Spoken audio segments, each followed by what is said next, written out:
Gigabyte may very well be one of the leading parts manufacturers in the PC world, but that doesn't mean that its ambitions don't transcend beyond the dying industry. The 5-inch GSmart Alto A2 is just one of several new Gigabyte entrants, yet the road ahead is anything but easy, especially now that competition in the lower end has ramped up considerably. This is Chris with Phone Arena, and I'll help you find out just how much of a bang for your buck you can expect from the Alto A2. You could stare at the GSmart Alto A2 for as long as you want, yet you won't figure out just which device the phone resembles most. That's because it's strictly generic looking, as has become typical for Androids in this price range. In all honesty, however, we sometimes much prefer for manufacturers to stick to the well-beaten path instead of chasing smoke. So, is the Alto A2 as boring as we're making it out to be? Kind of, but not exactly, because it has a few aces up its sleeve. For example, it's relatively slim at 9.3mm, and though that doesn't sound too impressive on paper, the device actually looks kind of slender. Gigabyte have also thrown in an interchangeable white backplate into the mix, and the device doesn't look bad in black and white. It's also worth pointing out that the Alto A2 may not be everybody's cup of tea, as it's actually quite large, so much so that it easily towers above other 5 inches like the Galaxy S4 and is actually on the heavy side with its 175 grams. In terms of build, this appears to be a well put together device. The usual plastic construction is in place, of course, with the back touting a grip-friendly matte finish, a camera unit that protrudes just a tad too much, and a mono-speaker grille. As far as hardware buttons go, the device has just two, a volume rocker on the right and a power button on the left. Both of these actually provide just the right amount of feedback, so no complaints there. With a 5-inch TFT display, the Alto A2 belongs to the crop of big-sized phones. Unfortunately, its 480 by 854 resolution screen has been a total letdown from the moment we picked it up. And it's not just about the low pixel density. In fact, if that was its only disadvantage, we'd actually go ahead and give it a pass, but that's simply not the case. For starters, the display has a clearly perceptible cyan tint to it, and it really is one of the worst we've seen. What makes matters worse, however, is the absolutely horrible viewing angles, both vertical and horizontal. Said otherwise, even minimal changes in your point of view will have a detrimental effect on how you see the screen. It's so bad really that you could be keeping a perfectly stable angle and still notice discrepancies in the quality between the top and bottom parts of the display. So, in a nutshell, the display on this phone is by far the most disappointing part of the package. As far as the software goes, the stock Android experience on the Alto A2 sure allows us to take a break from all the negativity around the display. The UI runs smoothly for the most part, though if you take a closer look, you can still notice some minimal slowing down every now and then. And while this is a vanilla Android, Gigabyte has actually added its own touch by tweaking what's in the quick toggles area and on the home screen. The second houses 4 separate widgets, one for the time and date, another with a few quick toggles like Wi-Fi and brightness, and 2 others for internet tethering and access to the dual SIM manager. Luckily, all of these are as minimalistic as they get, and the company hasn't gone overboard like some of its rivals. The hardware on Gigabyte's device is perfectly capable, especially for its class. However, some of you might be a little puzzled as to why the UI would occasionally slow down. This is most likely due to a combination of things, but do keep in mind that the phone sports a 1.3 GHz MediaTek 6572 chipset.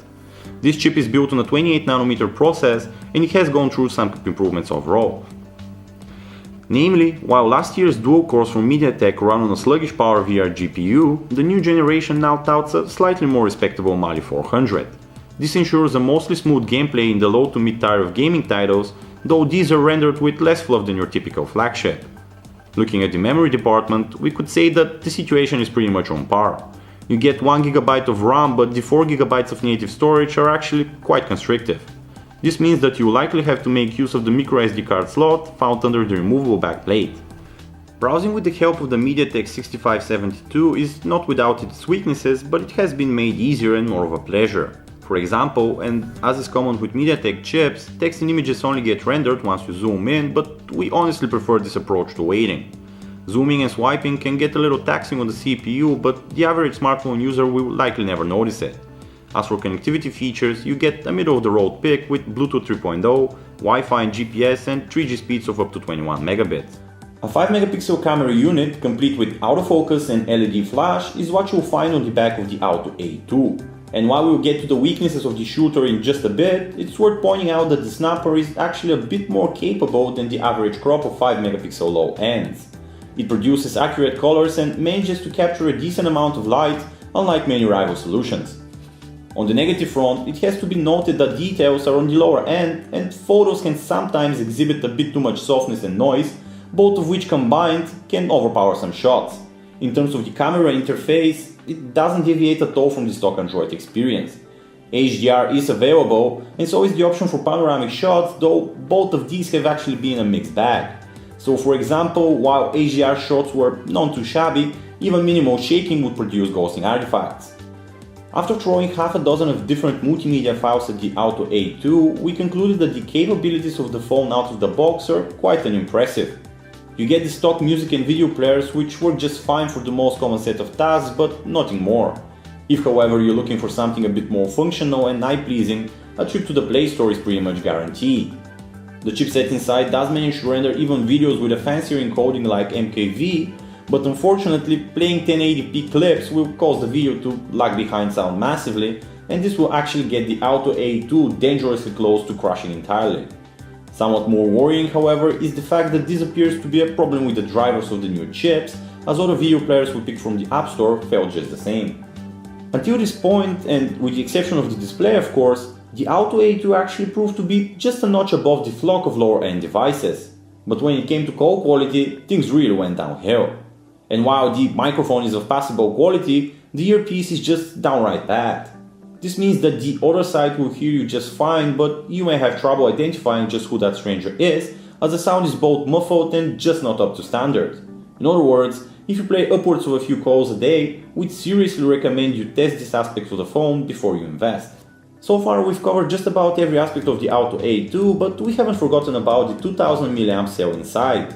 That one manages to keep the phone afloat just long enough for you to get done with your day, but it's unlikely to muster enough willpower to go through a second.